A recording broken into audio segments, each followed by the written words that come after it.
bombastic side eye, criminal offensive side eye. Tapi bohong. Halo guys, sebelum mulai gimana kalau misalkan kita kenalan dulu? Halo, nama aku Ciki. Ya, Ciki, apa ya nama panjangnya? Ciki nih, kegondang dia. Aduh. Guys, kalian penasaran nggak sama jurnal penyesuaian dan teman-temannya? Kalau anak akuntan ya pasti nggak asing ya kan? Nih, kali ini kita cari tahu yuk tentang jurnal penyesuaian dan temannya si neraca lajur. Aku punya rekomen video loh, yang lumayan loh bikin kita tahu. Daripada kita banyak basa-basi, gimana kalau kita langsung nonton videonya? Ini dia.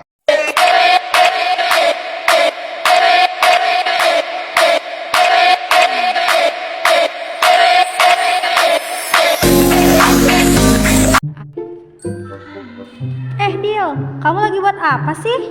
Mei, ini aku mau bikin jurnal penyesuaian. Oh, jurnal penyesuaian. Oh iya, jurnal penyesuaian itu apa sih, Dil? Nah, jurnal penyesuaian itu misalnya kayak pada akhir pada akhir periode akuntansi tanggal 31 Desember akhir. Nah, biasanya pada perusahaan yang menggunakan periode tahunan itu seiring berjalannya waktu ada akun tertentu yang mengalami perubahan. Nah, sehingga akun tersebut harus dicocokkan keadaan sebelum akhir tahun dengan keadaan sebenarnya pada akhir tahun, Mei. Oh gitu. Biasanya di jurnal penyesuaian ada gak akun yang tetap gitu sih? Ada dong, contohnya itu tanah. Soalnya kan tanah itu nggak bisa mengalami perubahan. Nah, sehingga si tanah itu dinamakan dengan aset tetap atau aktiva tetap. Oh iya, Dil, aku mau tanya, kalau gedung bisa nggak itu tetap atau enggak biasanya? Nah, kalau gedung itu biasanya mengalami penyusutan sama dengan kendaraan, sehingga harus dibuat jurnal penyesuaiannya. Cara buat format jurnal penyesuaian gimana sih? Nah, aku buat ini kan baru mau buat nih. Oh iya. Nah, pada format penyesuaian itu biasanya ada tanggal, keterangan, ref, dan debit kredit. Gitu. Oke, Dil, makasih ya. Gimana? Nanti kamu ajarin aku cara bikin jurnal penyesuaian, mau nggak? Ayo. Nah, di sini saya sebagai suara ke-1 akan menjelaskan bagaimana dari neraca saldo ke jurnal penyesuaian. Nah, di pertanyaan yang A, persediaan barang dagang akhir sebesar 8.500.000. Nah, kita lihat dulu di neraca saldonya ada persediaan barang dagang sebesar 10 juta di debit. Yang asalnya di debit ini kita bakal tutup dulu nih, di jurnal penyesuaiannya kita akan tutup dulu sehingga masuknya ke kredit. Persediaan barang dagangnya masuk ke kredit. Sini ya. Dan ikhtisar laba ruginya masuk ke debit. Setelah itu, karena di soalnya persediaan barang dagangnya ada di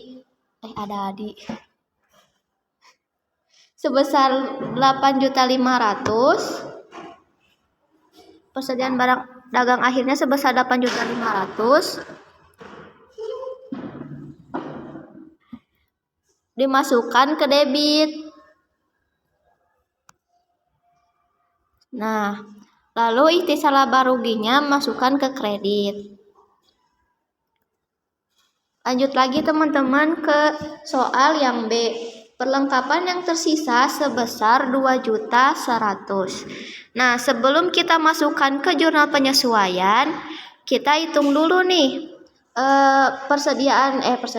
perlengkapan yang terpakai selama akhir periode tersebut. Nah, kita lihat dulu perlengkapan yang tersisanya itu kan 2.100.000. Sedangkan di neraca saldonya perlengkapan tersebut sebesar 6 juta nih. Nah, karena kita ingin tahu perlengkapan yang terpakainya berapa, jadi kita kurang dulu perlengkapan yang tersisa 2.100.000 dikurangi perlengkapan 6 juta. Sehingga hasilnya 3.900.000. Nah, yang ini ya. sisanya 3.900.000, yaitu perlengkapan yang terpakainya. Nah, setelah itu kita masukkan ke jurnal penyesuaian. Di jurnal penyesuaian ini, akun yang digunakan yaitu beban perlengkapan. Masuknya ke debit 3.900.000 dan perlengkapan masukkan ke kredit 3.900.000. Halo, di sini suara 2 akan melanjutkan suara 1. Di sini saya akan bahas pertanyaan yang C. Peralatan memiliki masa manfaat selama 8 tahun. Nilai sisa Rp 2 juta dan disusutkan dengan metode garis lurus. Ingat ya, metode garis lurus, biaya perolehan aset dikurangi nilai sisa dibagi masa manfaat aset. Kita lihat di soal peralatan memiliki masa manfaat 8 tahun dan nilai sisanya 2 juta. Lalu kita lihat neraca peralatan. Nah, kan ada tuh di neracanya 12 juta. 12 juta itu dikurangi nilai sisa 2 juta sama dengan 10 juta. 10 juta ini kita bagi sama masa manfaat. Masa manfaatnya tertera tuh di soal 8 tahun. 10 juta dibagi 8 tahun sama dengan 1.250.000. Nah, ini aku tunjukin ya. Nah, 1.250.000. Lalu lanjut yang soal yang D. Kendaraan memiliki masa manfaat selama 8 tahun. Nilai sisa Rp 40 juta dan disusutkan dengan metode garis lurus. Seperti soal sebelumnya, saya sudah menyebutkan rumus biaya penyusutan metode garis lurus ya. Jadi kita langsung aja lihat neracanya. Neraca kendaraan di sini 100 juta. 100 juta dikurangi nilai sisanya 40 juta. 100 juta dikurangi 40 juta sama dengan 60 juta. 60 juta kita bagi dengan masa manfaatnya selama 8 tahun. Sehingga hasilnya 7.500.000. Jangan salah hitung ya, nanti bakal gak balance loh. Lalu kita lanjut soal yang E.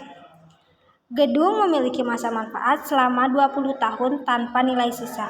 Nah, kan ini gak ada nilai sisanya seperti soal D dan C. Kita langsung aja lihat neraca gedung itu 150 juta.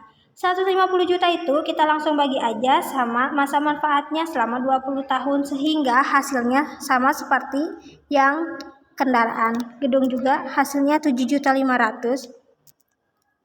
Karena biasanya ada Karena biasanya beban depresi itu kita disatuin, jadi yang di kredit ini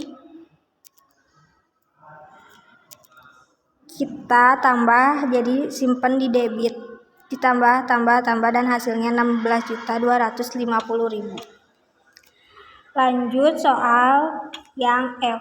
Beban gaji yang belum terbayarkan sebesar 1.200.000. Nah, ini nggak usah dihitung, langsung aja buat beban gaji pada utang gaji sebesar 1.200.000. Beban gaji di debit, utang gaji di kredit.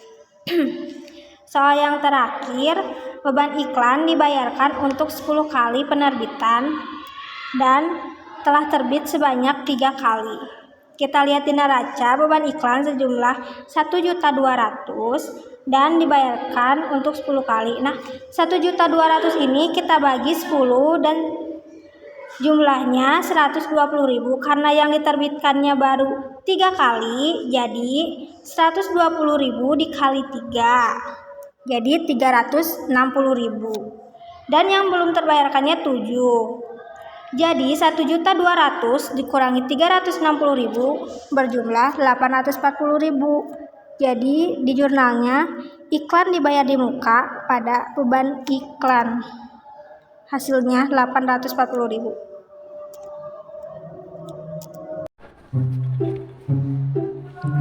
Fatin, aku mau nanya dong. Kalau misalkan neraca lajur itu apa sih? Neraca lajur atau worksheet itu adalah suatu daftar yang dibuat dengan banyaknya akun. Biasanya di neraca lajur itu ada 10 kolom. Nah, neraca lajur itu digunakan untuk menampung memperoleh dan juga menghimpun semua data akuntansi, baik akun nominal maupun akun real suatu perusahaan yang dibuat untuk menyusun laporan keuangan. Nah, di dalam laporan keuangan itu ada laporan perubahan modal, laporan laba rugi, dan laporan neraca. Oh, kayak gitu. Terus kolom-kolomnya apa aja? Kolom-kolomnya tuh biasanya terdiri dari kode akun, terus ada juga keterangannya yaitu nama dari akun-akunnya, terus ada juga neraca saldo, jurnal penyesuaian, terus ada neraca saldo setelah penyesuaian, ada laporan laba rugi, dan ada laporan neraca. Terus kalau misalkan yang akun yang masuk ke laba rugi atau neraca itu apa aja? Biasanya akun yang masuk ke laba rugi itu akun yang kode akunnya itu nomor 4 sampai nomor 9. Nah, kalau yang neraca itu dari nomor 1 sampai 3. Aku jadi penasaran deh. Gimana kalau misalkan langsung bantuin praktek aja? Ayo, sini aku bantu. Oke, di sini aku dengan suara 3 mau ngejelasin neraca lajur. Nah, jadi harus diketahui dulu bahwa di neraca lajur itu kan ada neraca saldo. Nah, jadi akun-akun yang ada di neraca saldo dimasukin dulu ke kolom yang di neraca saldo semuanya. Nah, setelah itu tadi kan ada juga jurnal penyesuaian. Akun-akunnya juga dimasuk-masukin tapi yang hanya disesuaikan saja. Nah, ini tuh ada di format jurnal penyesuaian. Jadi mengikuti formatnya saja gitu. Kayak misalkan perlengkapan dimasukinnya ke perlengkapan di bagian debit, terus di kreditnya kayak gitu. Terus setelah memasukkan yang di neraca saldo sama jurnal penyesuaian, kita masuk ke neraca saldo setelah penyesuaian. Nah, apa sih itu tuh? Itu kayak apa sih neraca berhubungan dengan jurnal penyesuaiannya. Jadi kayak misal di akun merchandise inventory atau apa itu persediaan barang dagang. Di situ kan ada di neraca saldonya ada 10 juta. Di debit jurnal penyesuaiannya ada 8.500.000. Terus di kreditnya ada 10 juta. Nah, total di neraca saldo setelah penyesuaiannya 8.500.000. Dari mana? Dari yang di debit ini ditambah yang di debit terus dikurangi yang di kredit. Hasilnya tetap di debit karena menyesuaikan sama yang ada di neraca saldo. Terus nih contoh lagi yang ada di sini ya. Kita mau nyobain yang ada di gedung. Nah, di gedung kan ada akunnya. Ini akumulasi penyusutan gedung. Di debitnya nggak ada, di neraca saldonya di sini kan nggak ada, nih di sini nggak ada.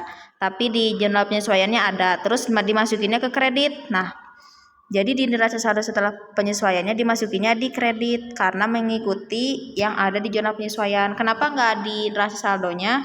Karena di neraca saldonya kan nggak ada. Nah, kayak gitu. Jadi pokoknya mah kalau misalkan akunnya di neraca saldo di debit, terus di jurnal penyesuaiannya di kredit, berarti dikurang. Terus penyimpanannya di debit. Kalau misalkan di neraca saldonya di kredit, terus di jurnal penyesuaiannya di debit sama dikurang, terus penyimpanannya di kredit. Kalau misalkan di neracanya di debit, terus di jurnal penyesuaiannya di debit, sama-sama di debit, ditambah penyimpanannya di debit juga. Kayak gitu. Kalau pokoknya mah kalau misalkan sama ditambah, kalau misalkan beda dikurang, gitu aja ya. Nah, di sini saya sebagai suara 4 akan melanjutkan penjelasan mengenai neraca lajur yang tadi sudah dijelaskan oleh suara 3. Tadi kan udah dijelaskan. Kita tinggal masukin neraca saldo sama jurnal penyesuaian. Terus udah gitu neraca saldo setelah penyesuaian. Nah, sesudah neraca saldo setelah penyesuaian, kita masuk ke laporan laba rugi. Di laporan laba rugi ini kita tinggal masukin aja yang kode akun 3 sampai 6. Kode akun 3 itu ada ikhtisar laba rugi. Ikhtisar laba rugi ini tuh masuk ke dalam laporan laba rugi, tinggal kita masukin aja jumlahnya. Ada 10 juta sama 8.500.000. Terus yang penjualan, pembelian, beban gaji, yang beban iklan, pokoknya yang akun nomor 3 sampai 6 tinggal kita masukin aja ke laporan laba rugi. Udah dimasukin aja, udah gitu kita masuk ke neraca. Nah, yang neraca itu dari kode akun nomor 1 sampai 3 yang modal. Tinggal kita masukin aja jumlah-jumlahnya. Ada kas, piutang, kita masukin aja. Udah gitu, udah selesai kita masukin. Kita masukin saldonya yang dari neraca saldo setelah penyesuaian. Setelah kita masukin, tinggal kita jumlahin aja, tambah-tambahin, hasilnya kita taruh di jumlah. Yang debit, kredit, dari laba rugi sama neraca debit kredit, kita tinggal jumlahin terus masukin jumlahnya ke sini. Udah gitu kan pasti beda. Nah, kita tinggal kayak ngurangin aja, misalnya 118 juta dikurang 77 juta itu berapa. Terus kita masukin ke sininya selisihnya, kedua-duanya. Kalau misalnya selisihnya sama, berarti itu udah balance. Terus kalau kan ini selisihnya pada jauhan. Nah, kalau selisihnya jauhan, ini masuknya ke dalam laba. Tapi kalau misalnya selisihnya deketan, kayak di sini sama di sini deketan, itu masuknya ke dalam rugi, bukan laba. Udah, gitu aja.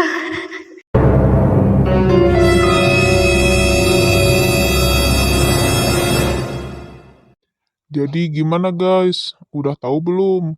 Kalau belum, apa ya? Oh, kalau belum pahami aja ya. Itu aja sih. Aku mau pamit, mau undur diri. Ngantuk soalnya. Mau bobo dulu. Dadah.